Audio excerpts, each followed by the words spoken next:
Ah, je vais essayer de voir tout le monde en même temps que ma présentation, mais je crois qu'on est nombreux, c'est cool, mais du coup, je pense que j'aurai pas tout le monde, on verra. Comment vous allez après cette première soirée de conférence? Un petit tour rapide. Je crois que tout le monde est en pause, à part François.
Bonjour, bonjour. Je vais présenter cette conférence. Du coup, j'attends 2-3 minutes que tout le monde nous rejoigne et on commence. Bonsoir Valentine. Bonsoir, comment vas-tu? Bien, Bien? bien. Oui, je suis contente de vous voir toutes là. J'ai du boulot, hein? J'ai bien bossé. Ouais, c'est du boulot, mais c'est plein de plaisir. Moi, j'adore. Ça permet de transmettre à plein de nouvelles personnes. Donc, Oui, oui, aussi, oui. Ouais, c'est chouette.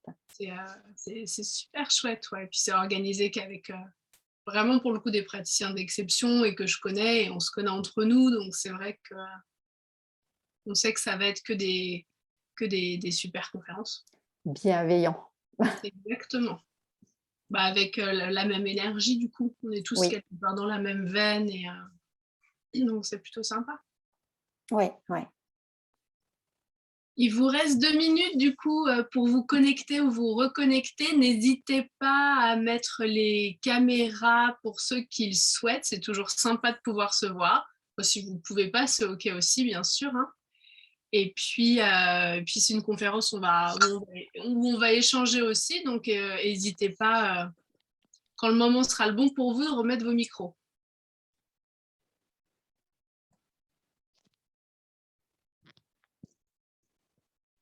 Allez, 2 petites minutes avant de partir. Vous allez être fatigués ce soir pour ceux qui sont là depuis 17h30. On va avoir besoin d'intégrer, oui. Bah, le sommeil aide à ça aussi. Oui. Oui, puis c'est pareil, on retient ce qui nous a attiré, ce qui est le sujet du moment. Oui, Bien sûr, ce qui résonne à ouais, l'instant présent. Du ouais. coup. Mm. Puis les conférences sont très différentes aussi. Oui, Ça permet de toucher plusieurs sujets. ouais. Et pourtant, tout est lié. Oui, on est toujours sur l'amour de soi, sur penser à soi, prendre soin de soi. Mm. Et puis effectivement, la bienveillance aussi. Donc Mmh. Et puis on en a besoin, hein, en ce moment, parce que oui, pour tenir le choc.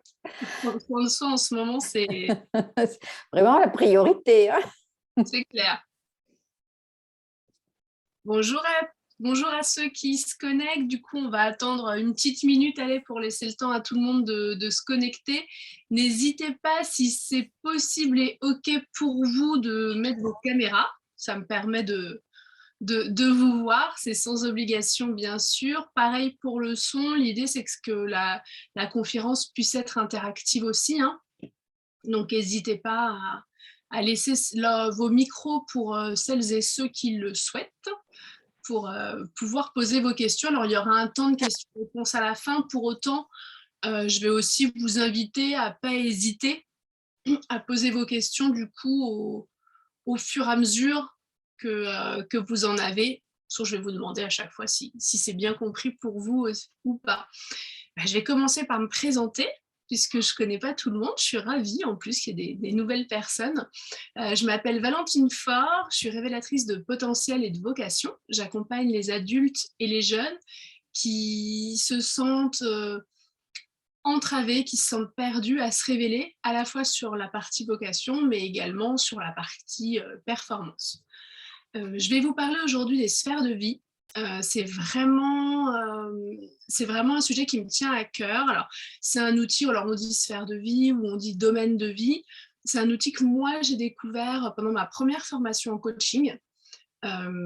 Et c'est vraiment un outil qui me suit, que j'utilise encore pour moi, que j'utilise régulièrement dans les accompagnements que je fais, que ce soit en bilan de compétences ou en coaching. Parce que c'est l'idée, si vous voulez, l'objectif, on va dire, l'objectif de cet outil, c'est vraiment de réaliser ce qui est pour vous essentiel. Et pour pouvoir le réaliser, donc pour pouvoir le faire, c'est harmoniser vos investissements énergétiques et émotionnels. Mais pour ça, faut déjà prendre conscience de là où on passe notre temps.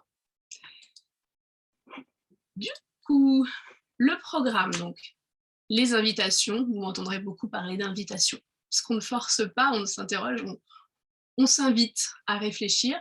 Ensuite, on va parler des 5 sphères de vie et puis ensuite voir vos sphères de vie. Je ne suis pas sûre qu'on aura le temps de voir toutes les options ensemble, mais pour le coup, on pourra parler sur chaque sphère de vie, comment potentiellement les équilibrer, puis voir les bonnes pratiques de chacun et chacune pour prendre éventuellement plus de temps et surtout prendre du temps qualitatif dans chaque sphère de vie. Voilà le programme. Alors, l'invitation principale, du coup, c'est où passez-vous votre temps? Et c'est une invitation, c'est factuel, c'est où, quelque part, hein, physiquement, vous passez votre temps. OK? Et dans le où, il y a potentiellement aussi, effectivement, avec qui. Et du coup, l'invitation, c'est de réfléchir à comment équilibrer le temps passé, l'énergie investie dans sa vie professionnelle et sa vie personnelle. Alors, pourquoi je le présente comme ça? Parce que souvent, on le présente comme ça. D'ailleurs, quand je fais des bilans de compétences, ça revient souvent. Moi, un des premiers critères que j'entends, c'est je veux équilibrer ma vie personnelle et ma vie professionnelle. Bien sûr, sauf qu'en fait, on est bien plus complexe que ça. On a bien plus de sphères de vie que ça. Donc, c'est là-dessus qu'on va revenir. Et puis, la deuxième invitation, qui est pour moi vraiment l'essentiel, c'est comment faire pour avoir du temps de qualité pour soi, pour l'autre, pour les autres. Parce que si on reprend vie professionnelle et vie personnelle, si quand on est dans sa vie pro, on pense à sa vie perso, et quand on est dans sa vie perso, on pense à sa vie pro, potentiellement, le temps n'est plus ou n'est pas qualitatif. Donc l'idée, effectivement, c'est de réfléchir en termes de où est-ce qu'on passe notre temps et est-ce que le temps qu'on passe y est qualitatif. Est-ce que du coup, sur ces invitations, tout est OK pour vous? Du coup, comme je vous vois pas, je sais pas bien, mais si vous pouvez faire un petit oui ou me montrer un petit pouce ou Oui, oui, c'est clair.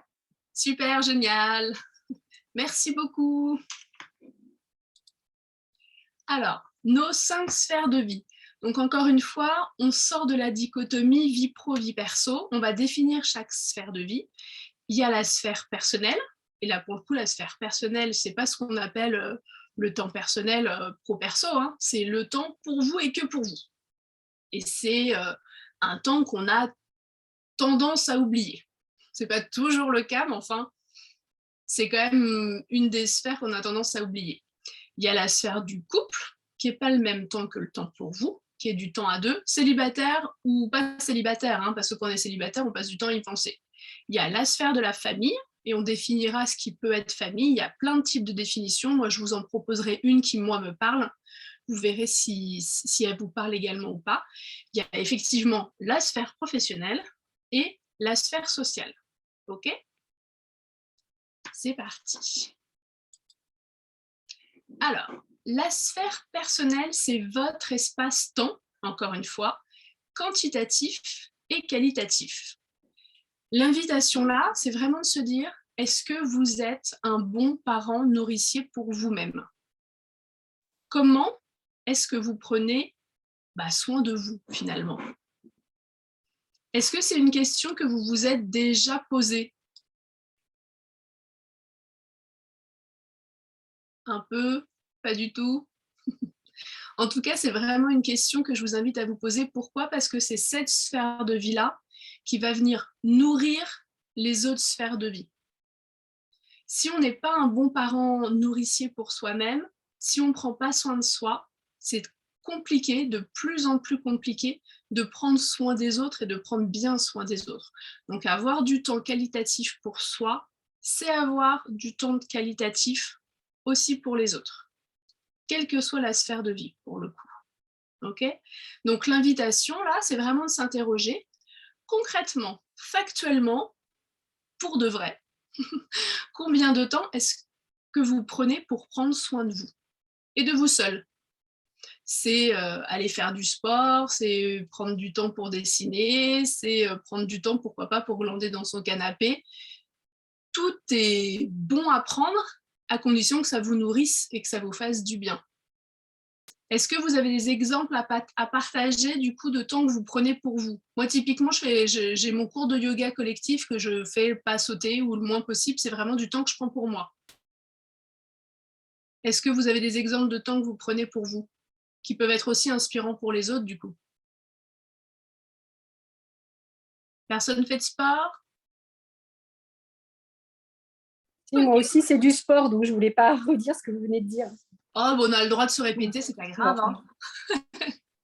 Je pense que certains font peut-être aussi de la méditation. Non seulement c'est mode, mais ça fait du bien, ça compte aussi. Hein. Prendre un bon bouquin, ça compte aussi. En tout cas, l'invitation, c'est de quantifier ce temps et de s'interroger aussi sur la qualité de ce temps. D'accord? Parce qu'on peut, encore une fois, si on prend un livre mais qu'on a l'esprit qui part dans tous les sens parce qu'on pense à d'autres choses, est-ce que finalement ce temps, il est réellement qualitatif, quoi?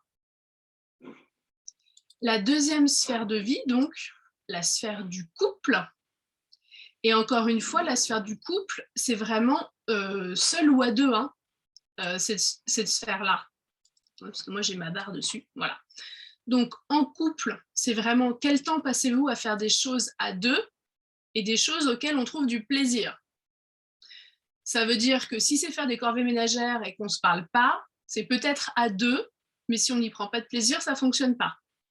Par contre, dans les tâches ménagères, si vous aimez cuisiner tous les deux et que vous faites à manger ensemble et que c'est un temps de détente et de plaisir, c'est le cas pour moi, hein. Nous, c'est notre temps qu'on a trouvé en deux le soir pour débriefer. Après, il y a les enfants, après, il y a les activités, etc. Mais au moment de faire à manger, eh ben, c'est du temps qualitatif qu'on a tous les deux parce qu'on aime ça et parce que c'est le moment où on partage nos journées. Si on y prend du plaisir à faire ces choses à deux, dans ce cas-là, c'est du temps et c'est du temps qualitatif. Bienvenue à ceux qui se connectent. Donc, c'est à réfléchir, c'est une invitation. Oh, pardon, c'est parce que il y a des gens qui ont répondu dans le chat que je n'avais pas vu. Pardon, méditation, yoga, dessin pour le temps personnel, une séance de sophro, bien sûr, c'est super.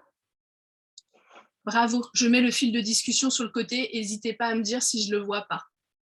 Et pour les célibataires, c'est aussi du temps, en fait, le couple. Parce qu'on passe du temps à y penser, à draguer, à flirter, à aller sur des sites de rencontres. Tout ça, c'est du temps aussi. Et il faut aussi s'interroger sur, effectivement, ce qui est du temps qualitatif, pas que du temps quantitatif. Est-ce que c'est des choses qui vous font plaisir de faire? Est-ce que du coup, vous avez des bonnes pratiques autour du temps à passer en couple? ou célibataire, du temps à passer où on prend du plaisir pour se mettre en couple. À part la cuisine, enfin, vous avez le droit de dire comment, hein, on a le droit d'être plusieurs. Des idées de bonnes pratiques? Soit dans le chat, du coup, j'ai vu, je suis prête, soit vous mettez vous rallumez votre micro, c'est OK.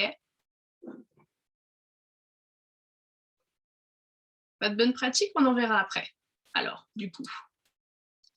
Alors, l'autre temps, du coup, petit café après le déjeuner, très bien.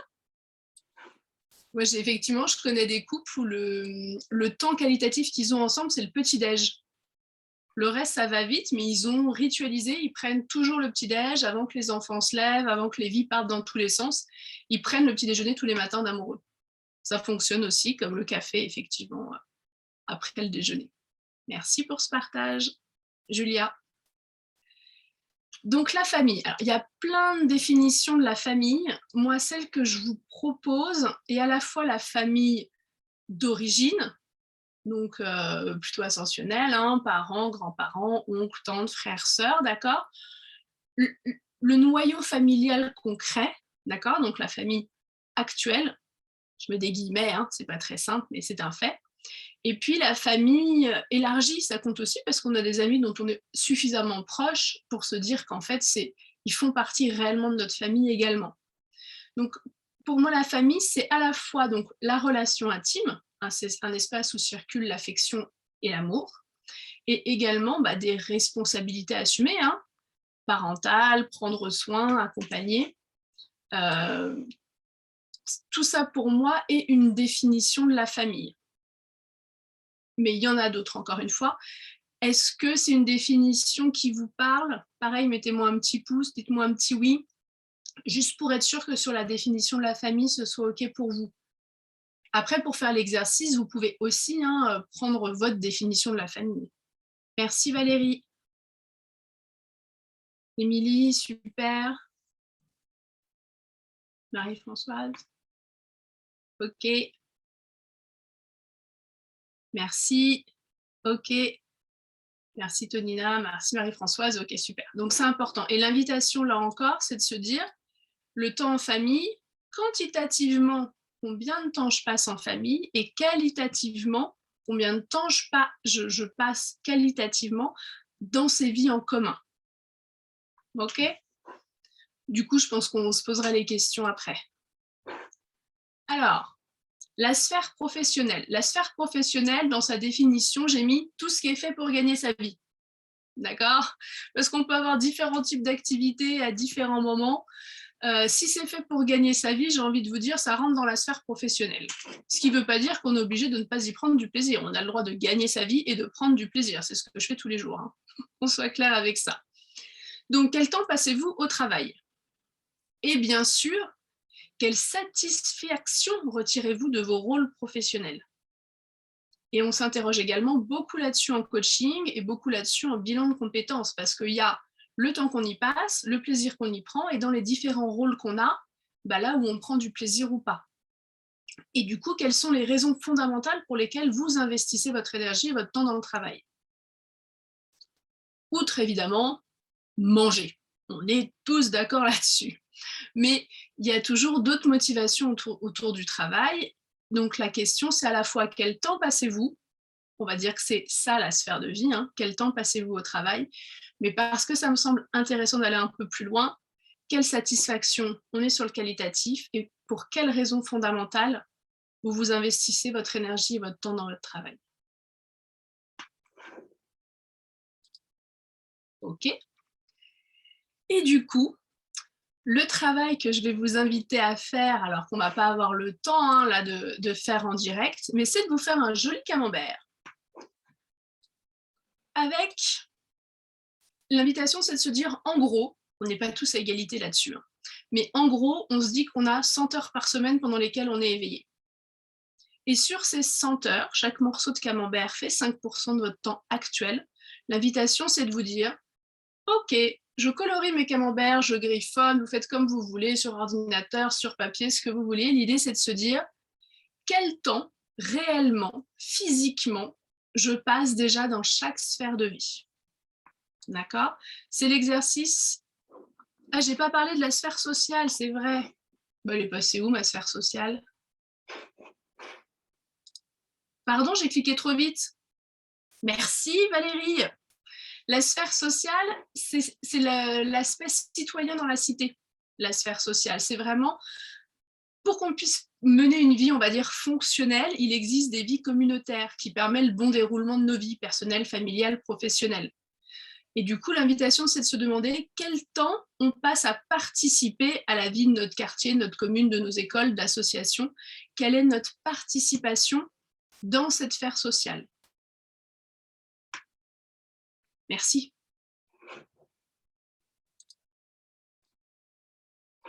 Mais du coup, ça me passe plusieurs pages, je crois.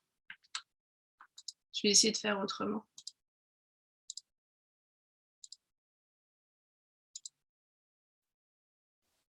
Pardon. Problème technique. Voilà. Donc, l'invitation, c'est combien d'heures par semaine passez-vous dans chacune de ces sphères de vie? D'où mon joli camembert. Joli tout étant relatif. Est-ce que par rapport aux définitions des sphères de vie, vous avez des questions? Normalement, il y en a au moins une question qu'on me pose tout le temps à chaque fois. Est-ce que les 5 sphères de vie sont claires pour vous? Est-ce qu'il y a des choses que vous ne sauriez pas où mettre? Ok, super Valérie, c'est clair. Marie-Françoise, ok. Pour les autres, c'est bon pour vous? Alors, il y a quand même une question qu'on me pose toujours, donc je vais vous donner la réponse. Merci Tonina. On me demande tout le temps, alors peut-être qu'en faisant l'exercice, la question vous serait venue, c'est vrai que là, du coup, on est timé. Où est-ce qu'on met les amis? Alors, d'après vous, où est-ce qu'on met les amis? Soit dans la discussion, soit vous remettez vos micros juste pour me dire où est-ce que vous mettez les amis, vous. Famille élargie. Alors, Françoise, famille élargie, oui, s'ils sont vraiment les amis très proches. Dans la famille élargie, on a vraiment les amis avec lesquels on partage de l'amour, de l'affection, dont on prend des nouvelles, etc. Famille ou sociale, alors on peut avoir effectivement des amis dans la sphère sociale, mais vous touchez du doigt, merci Magali, vous touchez du doigt la réponse que je vais vous faire, c'est qu'en fait les amis, ils sont dans toutes les sphères de vie. Parce que typiquement, on a des amis personnels qu'on ne va pas forcément voir avec notre famille ou avec nos collègues de bureau, ce sont des amis à nous. Voilà. On a des amis de couple, on a aussi des amis qu'on voit en couple et qu'on prend plaisir à avoir en couple. On a des amis qu'on va avoir facilement avec des enfants parce qu'ils ont aussi des enfants, ou facilement avec nos parents parce que ce sont des amis plus âgés ou des cousins. Et puis on a des amis professionnels. On a le droit d'avoir des amis. Alors après, dans amis, on est moins proche que pour les amis personnels, mais des collègues avec lesquels on s'entend très bien, qui sont peut-être plus, même si c'est pour un temps donné, mais qui sont plus que de simples collègues. Et dans ce cas-là, ce sont des amis de bureau. Et puis effectivement, Magali, pour la sphère sociale, quand on fait partie d'associations, quand on est dans une mairie, quand on est parent d'élèves, on se fait aussi des amis dans cette sphère sociale. D'accord? Donc quand on pense amis, c'est du temps passé dans une des sphères avec des copains, des amis, des collègues plus, en fonction de là où vous mettez du coup la définition de ami. Ok?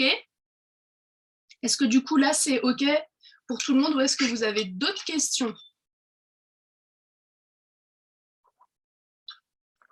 Pardon, j'en profite, je bois un coup. Ok, merci Valérie, merci Tonina. Je ne sais pas si je vois tout le monde à côté. Si vous avez une question, n'hésitez pas à me la poser ou à mettre un petit message. En tout cas, voilà. Votre travail, c'est déjà de faire une photo à aujourd'hui. Réellement, vous prenez votre semaine et vous réfléchissez à là où vous passez votre temps. Alors, hop, effectivement, la question, je pense que vous l'aurez deviné, c'est est-ce que vous êtes satisfait de cette répartition de votre temps? Encore une fois, l'invitation, le but, c'est d'harmoniser vos investissements énergétiques et émotionnels pour réaliser ce qui est essentiel pour vous. Donc, une fois cette photo faite, donc avec ce camembert, senteur de sommeil éveillé, chaque partie du camembert représente 5%. Alors, peut-être que vous, ce n'est pas avec le camembert que ce soit le plus pratique. D'expérience, c'est quand même l'outil le plus efficace. Est-ce que vous êtes satisfait de cette répartition de votre temps? Alors, on l'est plus ou moins, on l'est rarement complètement, parce que on évolue tout le temps, le monde évolue, nos besoins évoluent, nos envies évoluent. Du coup, le camembert, il évolue en permanence aussi, évidemment. L'invitation suivante, c'est dans votre prochain chapitre de vie, où passez-vous les 100 heures par semaine pendant lesquelles vous serez éveillé? Donc, votre répartition idéale. Et puis, il faut se donner une date. Peut-être que demain, en gardant votre vie actuelle, ce sera comme ça. Moi, c'est un travail que je fais aussi avec les personnes que j'accompagne en coaching ou en bilan de compétences, en se disant, OK, dans votre futur projet, puisqu'on décide ensemble d'un projet qui vous convient, enfin, les personnes que j'accompagne dessinent de leur projet et je les accompagne pour cela, comment vous choisissez de répartir le temps? Et par exemple, quelqu'un qui décide de faire une formation, pendant qu'il sera en formation, le temps sera différent et les sphères de vie, l'équilibre des sphères de vie seront différentes que quand il est en emploi. Ou quelqu'un qui est à la recherche d'un travail, qui souhaite trouver un travail, comment on va répartir ce temps ou avoir une évolution de carrière. Quelque chose d'important, c'est que la nature, et je pense que vous le savez, a horreur du vide. Donc si je veux passer moins de temps au travail, il faut que je décide où je vais en passer plus et à quoi ce plus je vais l'occuper. Pas simplement la sphère de vie, mais par exemple, si je ne prends pas assez de temps pour moi, il faut s'inscrire à un cours de quelque chose en fait. C'est ça le plus simple pour se créer une obligation, parce que comme la nature a horreur du vide, si je dis tous les soirs maintenant je rentre à 18h ou je rentre à 19h, si c'est rentrer chez moi pour comme j'ai l'habitude de rentrer tard, possiblement ça va être compliqué. Alors que si je me mets une obligation à 18h30 ou 19h, sport, yoga, cours de dessin, film avec les enfants, enfin je ne sais pas, la nature, il n'y aura pas de vide. Donc ça va se faire. OK? Est-ce que vous avez des questions par rapport au camembert et par rapport à l'exercice que je vous propose de réaliser? Si c'est OK pour vous, vous mettez un petit OK? Je vois que ça fonctionne. OK, Julia, Tonina, Émilie, super. N'hésitez pas si vous avez des questions.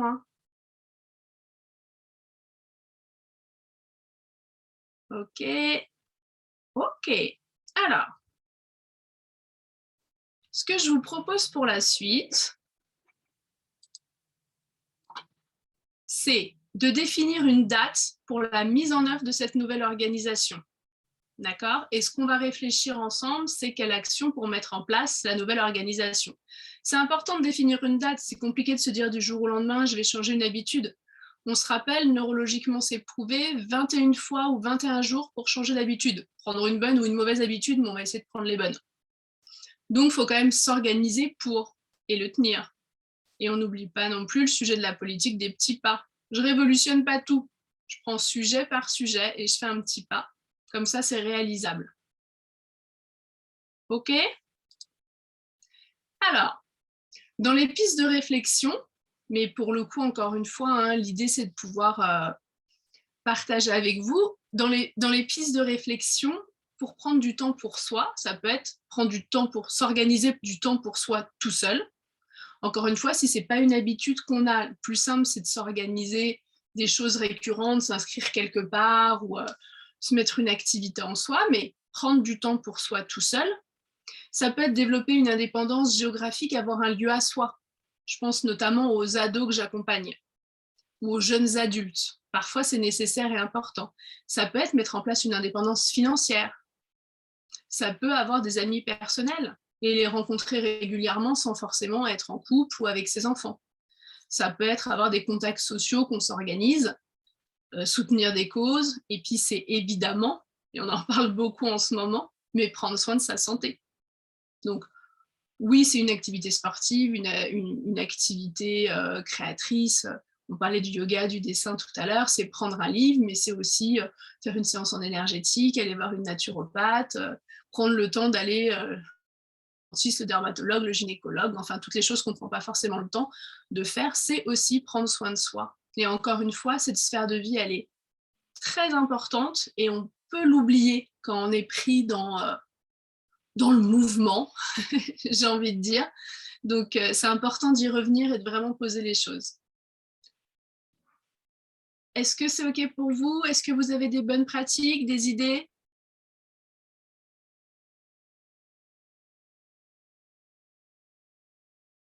OK, Valérie.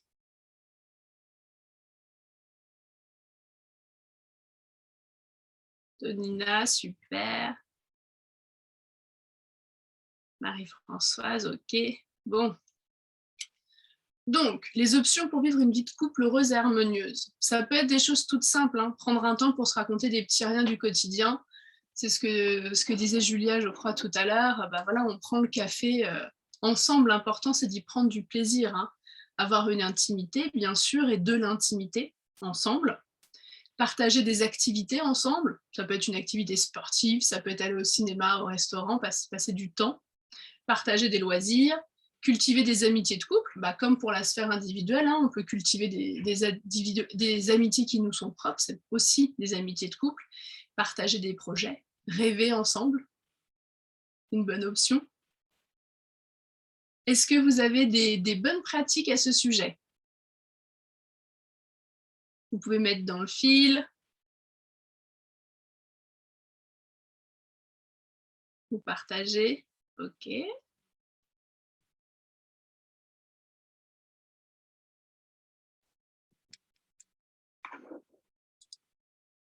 Alors, quelles options pour développer pour vous-même et pour vos proches des rôles pleins de satisfaction dans la sphère de la famille? Marie-Françoise, le juste équilibre tant pour soi, tant en couple. Et oui. Et c'est pas simple, hein.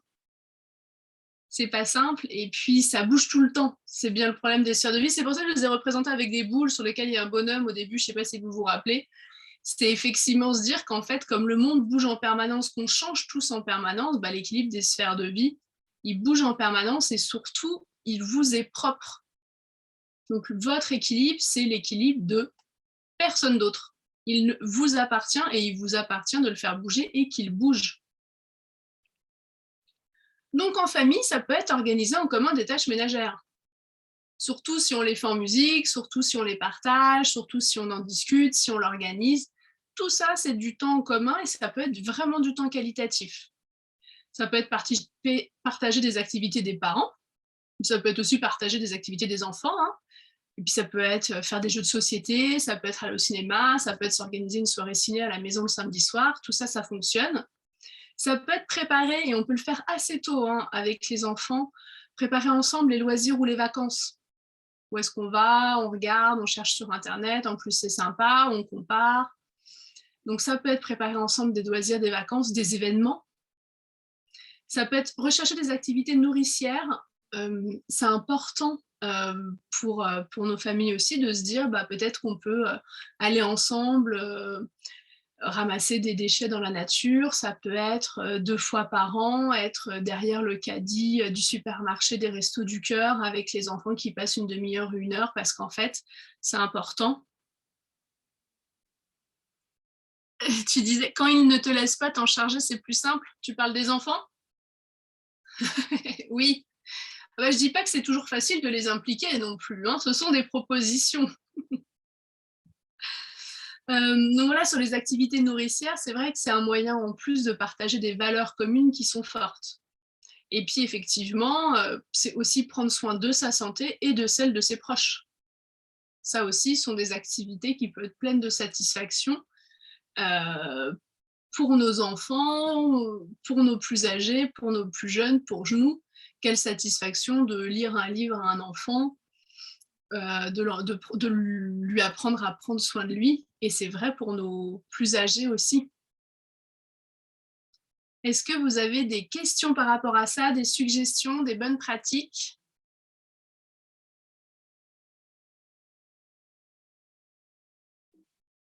OK.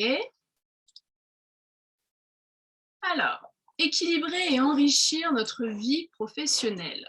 Alors, profiter du temps passé dans les transports. Pour ceux et celles qui prennent les transports, lire, écouter de la musique, Je pense qu'on a un peu... Voilà, ça fait du bien de le rappeler, même si on le sait un peu. Suivre des séminaires et des formations. Pour ceux et celles qui sont salariés, ça fait partie des obligations de vos employeurs, donc il ne faut pas hésiter à demander. Hein. Et puis pour ceux qui sont indépendants, Marie-Françoise, t'as brodé dans le métro. Eh ben, j'avais jamais vu, bravo. Donc suivre des séminaires et des formations, même quand on est à son compte et indépendant, pour se nourrir, c'est important. Et avoir du temps qualitatif, équilibré et enrichir nos pratiques, c'est aussi se former. Développer son réseau, c'est important quand vous êtes en poste, en interne, c'est important de le développer en externe aussi, parce que pour être le moins dépendant possible de son employeur et de sa vie professionnelle, c'est bien aussi de se dire qu'à tout moment, on peut partir et qu'il y a des opportunités partout. Après, on les prend ou on les prend pas. Mais développer son réseau, c'est aussi s'enrichir et se laisser des possibilités pour demain. Investir dans son rôle de leader, en tout cas quand on souhaite être manager, alors hiérarchique ou transversal, hein, on s'en fiche, mais en tout cas se nourrir, faire du développement personnel, c'est aussi pouvoir travailler son leadership, comme on dit. Parrainer de jeunes recrues, jouer ce rôle de mentor. Et quand on dit jeune, c'est pas toujours un âge, hein. Et on n'est pas obligé d'être vieux pour savoir le faire non plus. Donc voilà, accompagner, former, et puis planifier l'étape suivante de votre projet professionnel et de votre vie professionnelle, en développement professionnel, en évolution de carrière. C'est aussi ça, enrichir sa sphère professionnelle. Ça ne veut pas dire qu'on est obligé de mettre en œuvre tout de suite. C'est souvent ce que je dis en bilan de compétences. C'est pas parce qu'on fait un bilan de compétences qu'on est obligé du jour au lendemain de tout révolutionner et de faire une reconversion. Mais c'est savoir ce qu'on souhaite pour l'étape suivante. Des bonnes pratiques, des questions sur la sphère professionnelle? Valérie, tout est OK, super. Je dois être super claire ce soir. Ou alors vous êtes super fatiguée. Émilie, super, merci. OK. Alors cette sphère, merci Tonina. Cette sphère sociale, comment on fait pour développer la sphère sociale? Voilà, s'engager dans des activités, des organisations autour de notre communauté, hein. Participer à des causes sociales, je parlais des restos du cœur, ça a bercé mon enfance, moi, donc je suis un peu marquée par ça, mais des restos du cœur, du secours populaire, ça peut être faire de la politique, ça peut être faire des activités bénévoles, quelles qu'elles soient, participer à des groupes liés à vos hobbies. On est dans une association, on peut prendre... Merci pour le nom, c'est clair, super, merci.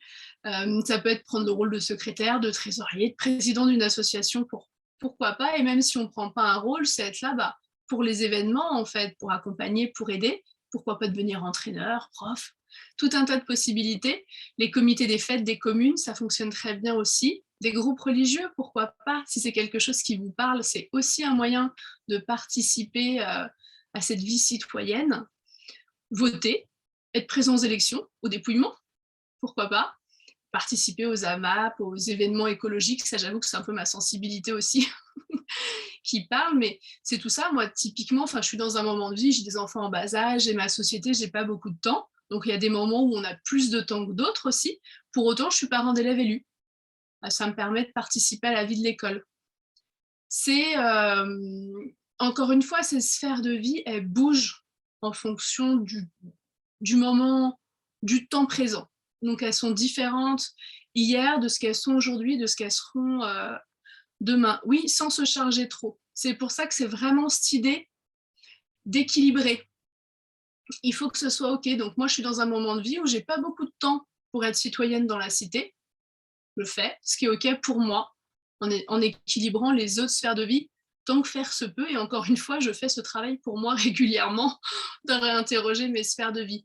L'idée, c'est vraiment de réaliser ce qui est essentiel pour vous et d'harmoniser les investissements énergétiques et émotionnels pour que ce tout soit équilibré. Et c'est vraiment aussi un moyen de réaliser ce qu'on souhaite réaliser dans nos vies. Voilà. Avez-vous des questions, quelles qu'elles soient? Des questions, des idées, des partages? Il nous reste 10 petites minutes, n'hésitez pas. Non, tout est clair. Tout est clair? Est-ce qu'aujourd'hui, vous pensez être satisfait de vos équilibres? Déjà beaucoup de choses dites. Oui, j'ai dit beaucoup de choses, c'est vrai. Vous m'avez laissé du temps, donc j'ai présenté un maximum de choses. Donc les uns les autres, est-ce que vous pensez aujourd'hui qu'il y a un équilibre dans vos sphères de vie ou est-ce que c'est quelque chose que vous avez un petit peu à travailler? Ou est-ce qu'en fait vous vous étiez pas encore posé la question, vous ne savez pas? Marie-Françoise, Valérie? Pardon. Ah non, allez-y. Oui, n'importe. Moi, je disais que j'ai trouvé que quand on a la famille, que les enfants sont jeunes, qu'on a le travail, le premier poste qui va se décaler, c'est le perso, mais ça, tu l'as dit aussi. Et il faut être vigilant à ça. Se garder vraiment un créneau pour soi. Oui, tout à fait. C'est important. Valérie? Non, après, il y a la sphère professionnelle qui prend un temps trop important, je pense, en tout cas pour moi aujourd'hui, mais c'est difficile de, de la diminuer. On a besoin de travailler pour gagner de l'argent. Donc voilà, Marie-Noël dit la même chose, trop prenante, mais on n'a pas le choix. Là, pour le coup, c'est compliqué. Alors, vous dites à un coach, on n'a pas le choix, j'ai envie de vous dire, on a toujours le choix, en tout cas de la manière dont on vit les choses. Oui. Pas forcément du temps passé. Oui. D'accord, oui, je suis d'accord. On n'a pas le choix, mais on peut avoir le choix de la manière dont on vit les choses. Et ça peut être aussi une réflexion quant à à viser un projet professionnel pour que notre vie professionnelle actuelle où on passe du temps nourrisse l'évolution de carrière qu'on veut avoir en fait. Oui, tout à fait. Vous voyez, c'est quitte à y passer du temps, autant que ça nourrisse l'étape suivante. Je suis d'accord. Super. Au revoir Corinne qui doit nous quitter. On avait aussi Julia qui disait « J'ai des bonnes pratiques dans ma vie et merci car ce soir j'en ai des nouvelles. » Super. C'était clair pour Corinne. À travailler la sphère trop prenante, bah oui, effectivement, il y a ce sujet de la sphère pro où il y a un temps, alors je ne sais pas Marie-Noël si vous souhaitez partager un peu du coup sur votre situation là-dessus.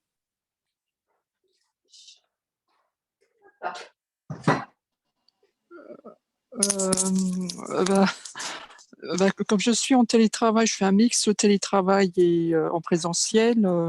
Quand je suis en télétravail, beaucoup trop de travail dans le sens où je fais plus de pause et je quitte plus tard que si je suis en présentiel.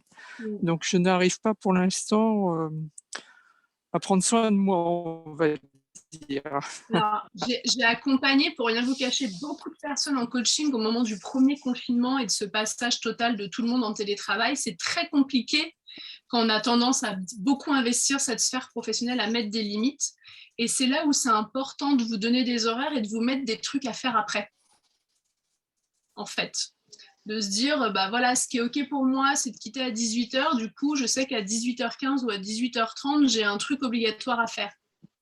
Parce que sinon, on est complètement envahi par ce sujet. Alors, il y a plein de techniques et tactiques, mais c'est vraiment se dire de la nature et horreur du vide. Donc, pour trouver notamment en télétravail, bah, c'est créer un truc à faire à la place, quoi.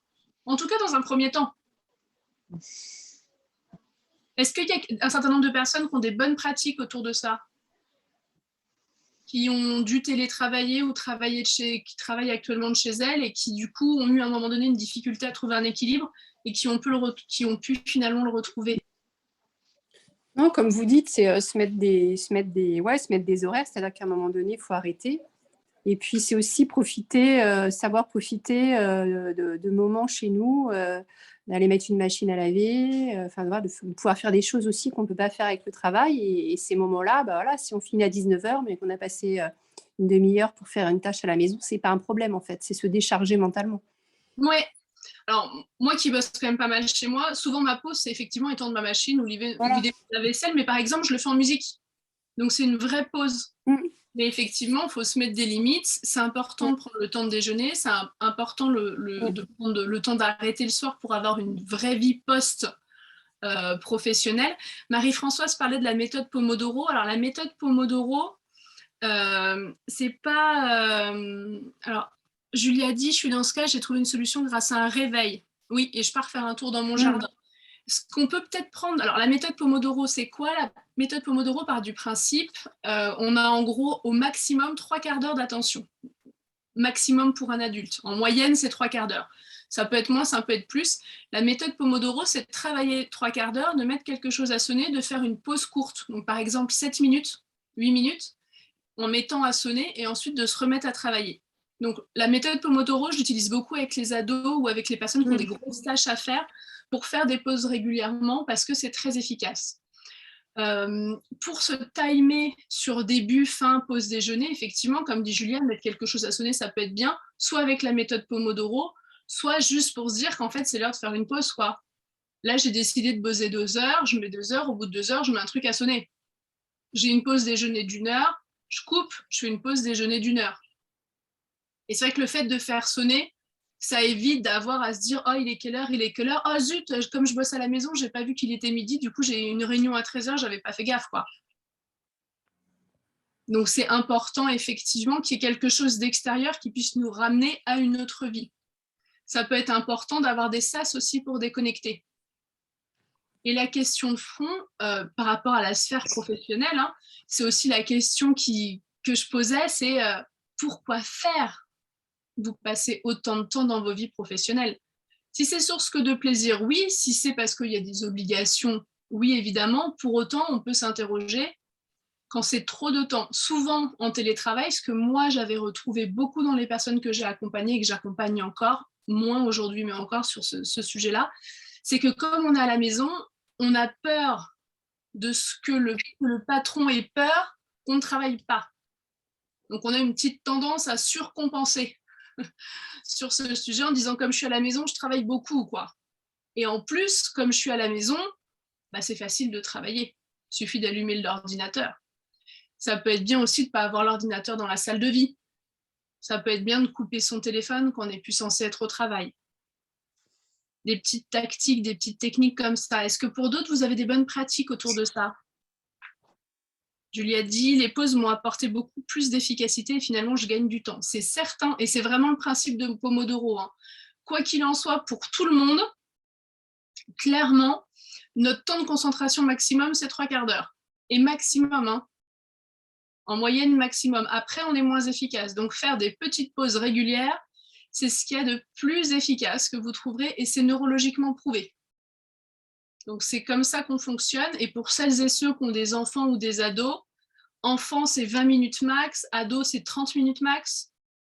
Donc, vous pouvez aussi leur passer la bonne pratique. Et c'est vrai que si on a un extérieur, si on a un jardin, un contact avec la nature, j'ai envie de vous dire, quel que soit le temps qu'il fait, c'est une des choses les plus ressourçantes, avec la musique aussi.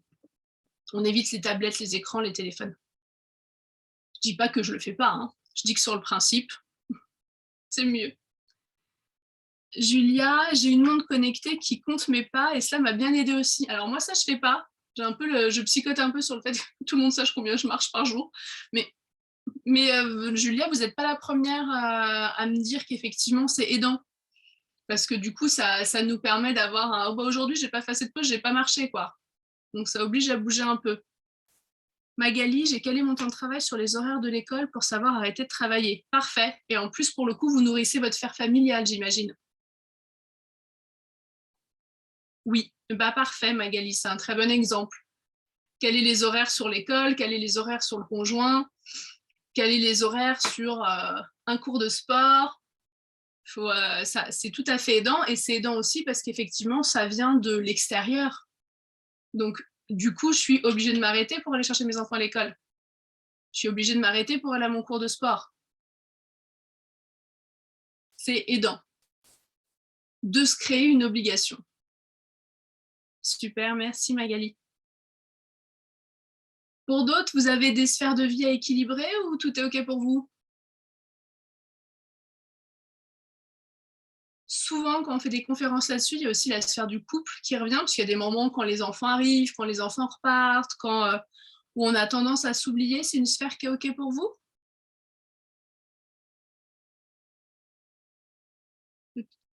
Oui, Tonina, super. Émilie aussi, la sphère du couple, OK. Vous avez de la chance, moi, les premières années de mes enfants, la morflée, celle-là. Et si vous avez des bonnes pratiques, du coup, Émilie, Tonina, n'hésitez pas à nous les partager sur la sphère du couple. Hein. Marie-Françoise, la sphère sociale, en ce moment, c'est plutôt restreint. Tu parles du fait du Covid? Oui. Oui, c'est restreint. Pour autant, il y a un certain nombre de choses qu'on fait à distance. Et puis là, on va se déconfiner un peu, je pense. Les milieux associatifs, par exemple, ont vraiment continué à fonctionner. Hein. Donc, tout ce qui est association, en tout cas cette année. L'année dernière, ça a quand même été plus complexe. Mais en tout cas, cette année, les associations continuent à fonctionner. Donc, c'est possible. Mais il faut trouver, pour cette sphère sociale, ce sentiment citoyen dans la cité, cette contribution aussi à la citoyenneté. Il faut trouver ce qui est OK pour vous, ce qui vous fait envie, ce qui vibre pour vous. Parce que, encore une fois, tout ça doit être du temps qui vous nourrit, quoi qu'il en soit. Donc, ça doit être du temps qualitatif pour vous. Donc, c'est vrai que moi, en tant que mère de famille, les parents élus, c'est vraiment du temps qualitatif pour moi. Mais il y a plein de choses dans plein d'autres domaines. OK, donc l'invitation vraiment, c'est de prendre un temps, c'est important de prendre un temps pour poser sur papier cette sphère. Je pense que pour la plupart d'entre vous, vous le savez, il y a ce qu'on a dans la tête ou ce qu'on croit avoir, donc ce qu'on croit être et là où on croit passer notre temps. Et il y a le fait de prendre un papier et un crayon de couleur, ce que vous voulez, et de poser réellement sur une semaine type le temps que vous passez dans chaque sphère de vie. Et il est très possible que malgré tout, en le posant noir sur blanc, vous soyez surpris. Et c'est aussi profiter de cet effet de surprise pour se poser et se dire « Ok, ça ne me convient pas tant que ça. Qu'est-ce que je veux pour demain ?» L'invitation, Émilie, je crois que plus haut, vous disiez qu'effectivement, vous étiez en train de réorganiser votre vie professionnelle. C'est vraiment important aussi de se dire « Ok, je suis en train de réorganiser les choses dans l'organisation idéale de demain. Comment je souhaite... » Oui, super, merci Émilie. Comment je souhaite que mes sphères de vie puissent être équilibrées. Surtout quand on se met à son compte, je ne sais pas si c'est votre cas, mais c'est vrai aussi quand on change de job, c'est vraiment important on peut vite être entraîné comme quand on est en télétravail, être pris dans tout ce qu'on a à faire. Oui, c'est bien ça, voilà, être la tête dans le guidon et du coup oublier de prendre du temps pour soi et puis du coup avoir l'impression, quand on est avec notre famille, de penser à notre activité, quand on est dans notre activité, penser à nos obligations familiales. Et l'idée pour être vraiment dans l'instant présent et du coup gagner en sérénité et en efficacité, moi je suis câblée efficacité, c'est important pour moi, mais du coup pour aussi être et serein et efficace, c'est vraiment important de s'organiser du temps qualitatif, de séparer ces sphères de vie. Qu'est-ce que vous en pensez,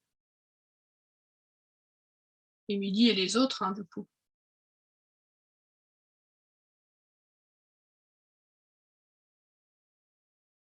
Julia, super, oui, surtout que Julia, tu as ton compte aussi, du coup, donc c'est, voilà, il faut arriver à équilibrer. Merci pour ce super outil que je rajoute dans ma boîte à outils. Magali, super, merci beaucoup. Émilie, il y a un peu de bruit chez moi, excusez-moi de ne pas mettre le micro, il n'y a pas de problème, chacun fait du mieux, du mieux qu'il peut. Écoutez, j'espère que cet outil et que mes explications vous seront utiles et vous seront profitables. Vous avez mes coordonnées si vous avez des questions, besoin d'un coup de main. Oui, je vois, Émilie, que vous êtes là. Je suis ravie, Julia, que vous ayez trouvé ça intéressant. Je suis à votre disposition en tout cas. Je vous invite vraiment à faire l'exercice sur papier en dehors d'en parler. C'est vraiment un outil efficace que j'affectionne. Encore une fois, l'idée c'est de vous donner les moyens de réaliser ce qui est essentiel pour vous en harmonisant vos investissements énergétiques et émotionnels. Voilà. Merci à tous et à toutes pour votre participation et pour ces échanges. Merci Julia. Merci beaucoup.